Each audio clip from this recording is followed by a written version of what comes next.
Today we're going to learn about how to properly pot up a plant in a pot.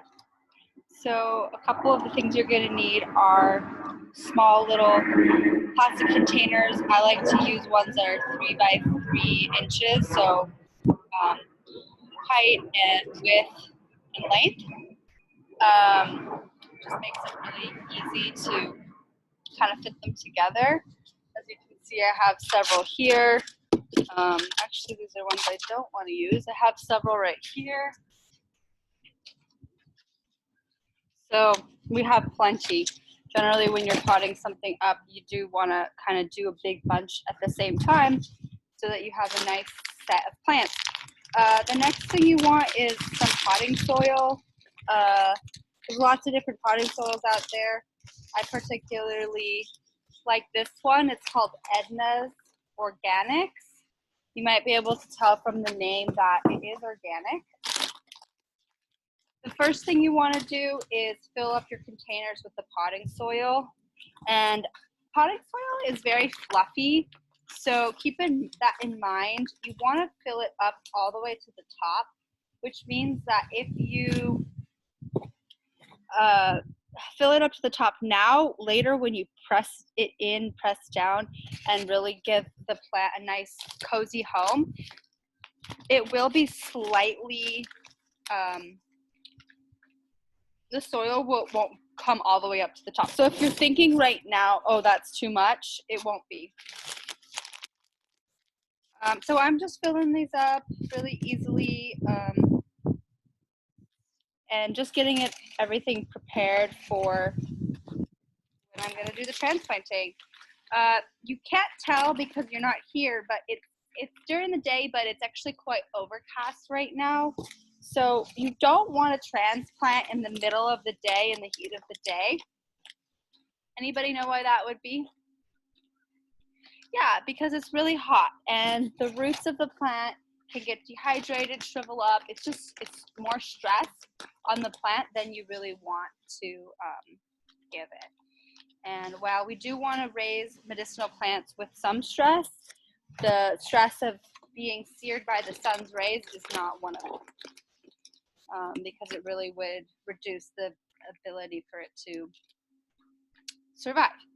So I have 9 pots here. I think that's going to be plenty for our demo. The next tool you want to have is a spoon. This is just a really basic teaspoon. There is another tool that you may see out there in the gardening world. It's called the dibbler. It looks similar to this, but it doesn't have the spoon end.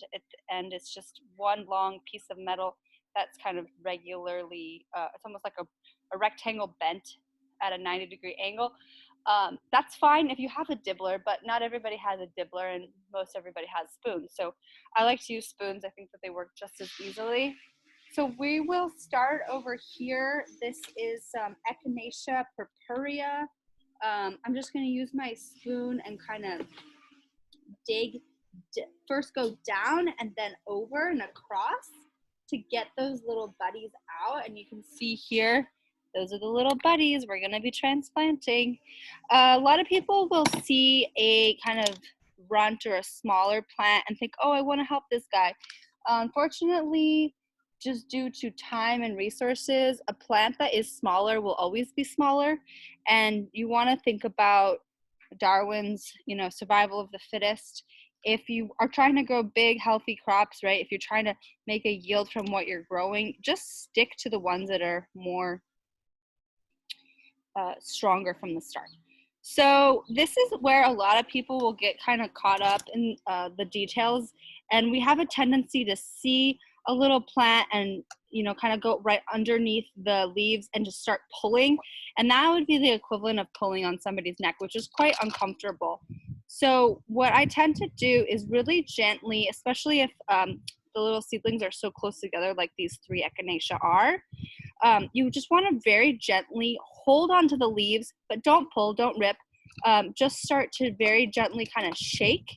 The movement is often done in the wrist. You can also alternatively just gently massage the roots, and sometimes the roots are so close together, so tightly woven that this doesn't work, and you do have to kind of go back to your shake method.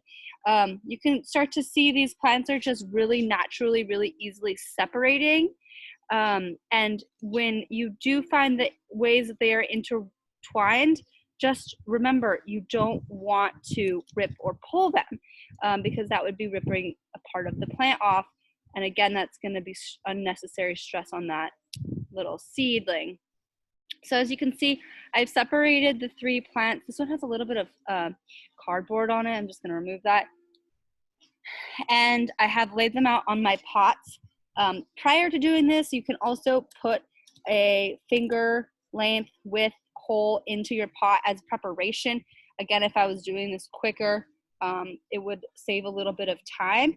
And then you're gonna dip those roots right in the hole, and bring the soil right up around the plant. This is important because after all, the soil is a plant's home, and by bringing the soil really tightly next to the plant, you're telling the plant, you're home, you can rest here, you're safe here.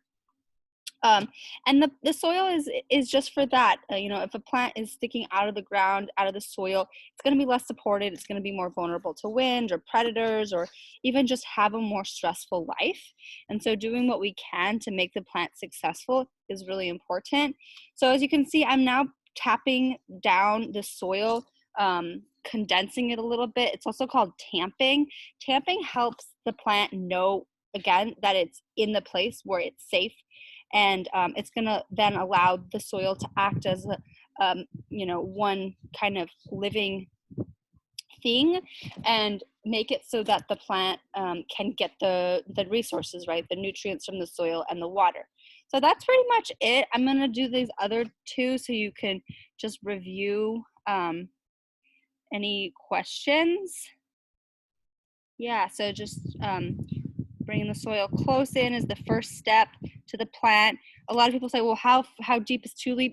You don't want to see any of that neck part of the plant. You really want to bring the soil right under to the small first leaves. Those are called the cotyledons. And so the soil comes up right up and under the cotyledon. And once you have it really snug right in there, you're then going to just tamp down the soil. And like I said before, the potting soil has a lot of air in it.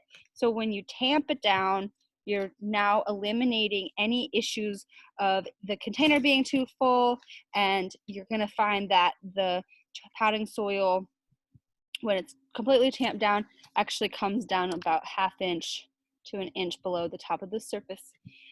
So the last one here, make the hole, put the roots in. You want to make sure all those roots are in. You don't want any roots coming out from the top or visible.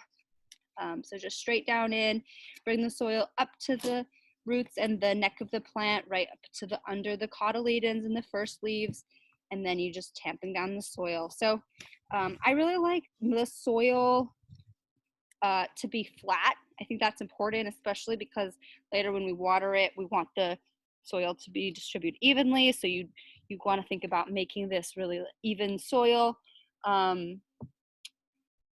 Yeah, the leaves go up, the roots go down.